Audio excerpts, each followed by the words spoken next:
বাংলাদেশিদের জন্য প্রায় 10 ধরনের ভিসা নিষেধাজ্ঞা দিছে বা তারা সৌদি আরবে আসতে পারবে না। সৌদি আরবে 10 ধরনের কারা আসতে পারবে না। কেন এই কথা বললো যে সৌদি আরবে নতুন ভিসায় 10 ধরনের মানুষ আসতে পারবে না।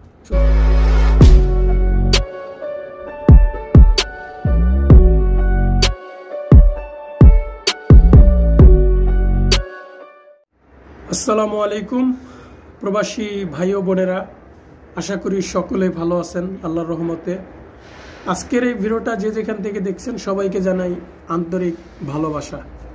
বন্ধুরা, আবারও আপনাদের মাঝে আরও একটি নতুন প্রবাসী হেল্পফুল ভিডিও নিয়ে চলে আসলাম।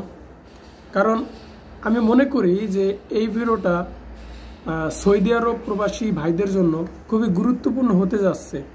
ঠিক আছে, শুধু সৌদি আরব প্রবাসী ভাইদেরকে না, মানে যারা নতুন করে বাংলাদেশ থেকে আসবেন সৌদি আরবে, তাদের জন্য আমি মনে করি খুবই ইম্পর্টেন্ট। ঠিক আছে, অনেকেই কিন্তু চিন্তা করতেছে ভাই সৌদিতে যাই, ইনকাম করব, টাকা ইনকাম করব, কাজ করব, সৌদিতে ভালোভাবে থাকবো। তো সবার একটা স্বপ্ন থাকে যে বিদেশ যাওয়ার। তো তার মধ্যে অনেকেই আছে হয়তো সৌদি আরবে যাবে, তাই না? তো আজকের কথাই হচ্ছে যে সৌদি আরব প্রবাসী ভাইদের জন্য বিশেষ গুরুত্বপূর্ণ, আমি মনে করি খুবই ইম্পর্টেন্ট এই ভিডিওটা। তো বন্ধুরা, যে কথাটা সেটা হলো, আমরা জানি যে গত কয়েকদিন হবে সৌদি আরবে একটা নিষেধাজ্ঞা দিছে বাংলাদেশিদের। আসলে অনেকেই বলবে যে ভাই এই ঘুরা খালি এই আমাগুর উপরেই মানে এই নিষেধাজ্ঞা, এই যত ঝামেলা সব কি বাংলাদেশি মানুষদের কান্দের উপরে পড়ে? হ্যাঁ পড়ে ভাই, কারণ আমরা এখনো মানে সভ্য জাতি হইয়া উঠতে পারি নাই, বা সমাজের কাছে বা বিশ্বের কাছে আমরা এখনো ভালো মানুষ হইতে পারিনি আর কি তাদের কাছে। এই কারণে তো যে বিষয়টা হচ্ছে যে বাংলাদেশিদের জন্য প্রায় 10 ধরনের ভিসা নিষেধাজ্ঞা দিছে বা তারা সৌদি আরবে আসতে পারবে না। 10 ধরনের মানুষ আর কি, 10 ধরনের মানুষ সৌদি আরবে আসতে পারবে না। এখন তো এটা নিয়ে আমি আলোচনা করব। তো ভিডিওটি শুরু থেকে শেষ পর্যন্ত একটু ধৈর্য সহকারে দেখার চেষ্টা করবেন। 5 মিনিট হোক 6 মিনিট হোক একটু দেখে খালাস চলে যায়, যেহেতু আপনার এই দরকার। যাদের দরকার নাই তাদেরকে তো দেখার দরকার নাই। ঠিক আছে, সৌদি আরব সম্বন্ধে যাদের দরকার, যে প্রবাসী ভাইরা এই সমস্ত ভিডিও চান তারা দেখেন, যারা না দেখেন তারা দেখেন না, আবার উল্টা কমেন্টও করে যায় না। ঠিক আছে, তো যাই হোক আমি ভিডিওতে যাই। তো যাওয়ার আগে আপনাদের কাছে একটা রিকোয়েস্ট, চ্যানেলটা অবশ্যই একটু সাবস্ক্রাইব করে দিবেন, কে ডেঞ্জার টু। ঠিক আছে, তো বন্ধুরা, সৌদি আরবে 10 ধরনের কারা আসতে পারবে না। কেন এই কথা বললো যে সৌদি আরবে নতুন ভিসায় 10 ধরনের মানুষ আসতে পারবে না, শুধু বাংলাদেশিরা। আর কোনো দেশের জন্য এই বাধাটা দেয় নাই, শুধু বাংলাদেশিরা আসতে পারবে না সৌদি আরবে 10 ধরনের মানুষগুলো। এগুলো কারা?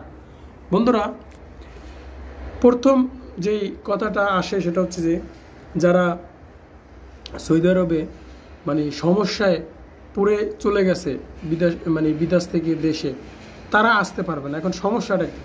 যেমন আপনাকে পুলিশ ধরে নিয়ে গেছে, আপনাকে ঠিকঠাকভাবেই পাঠাইছে দেশে, আপনাকে কোনো ফিঙ্গার নেই বা কোনো সমস্যা নেই, আপনি যে কোনো সময় ঢুকতে পারতেন। একটা হচ্ছে বিষয়টা ক্লিয়ার করি, একটা হচ্ছে আপনি যদি অবৈধ থাকেন, আপনাকে পুলিশ ধরে পাঠালো, 5 বছর 10 বছর পর আপনি সৌদি ঢুকতে পারবেন। ঠিক আছে, এটা একটা নিয়ম ছিল।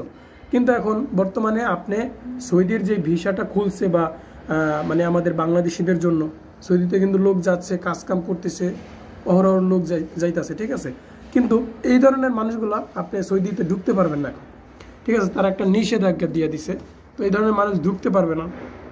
তারপর আগে যারা বর্তমানে সৌদিতে ছিল বা কোম্পানিতে, এটা হচ্ছে কোম্পানির কথা, যারা কোম্পানিতে চলে গেছে একদম রিজেক্ট হইয়া, ঠিক আছে, তারা যেতে পারবে না। ঠিক আছে, তাদেরকে বলে দিছে যে তারা এই নতুন ভিসা আসতে পারবে না সৌদি আরবে। ঠিক আছে, তো এরকম কিছু মানে 10 ধরনের নিষেধাজ্ঞা দিয়েছে বাংলাদেশিদের উপর, যারা আসতে পারবে না। ঠিক আছে, তো এরকম অনেক কিছুই আছে। তো এইগুলো নিয়ে আমি আর একটা ভিডিওতে আলোচনা করব। তো ভিডিওটা যদি এমনিতেই প্রায় 4.5 মিনিটের মতো হয়ে গেছে, 5 মিনিট এরকম। তো যদি সব বলতে চাই বন্ধুরা, ভিডিওটা অনেক লম্বা হয়ে যাবে। তো আপনারা অবশ্যই অপেক্ষা করেন, আমি নেক্সটে এই ভিডিওটা নিয়ে আসবো যে 10 ধরনের কারা আসতে পারবে না সৌদিতে। তো এই পর্যন্ত আজকে এতটুকুই ছিল। তো ভালো থাকবেন বন্ধুরা, খুদা হাফেজ।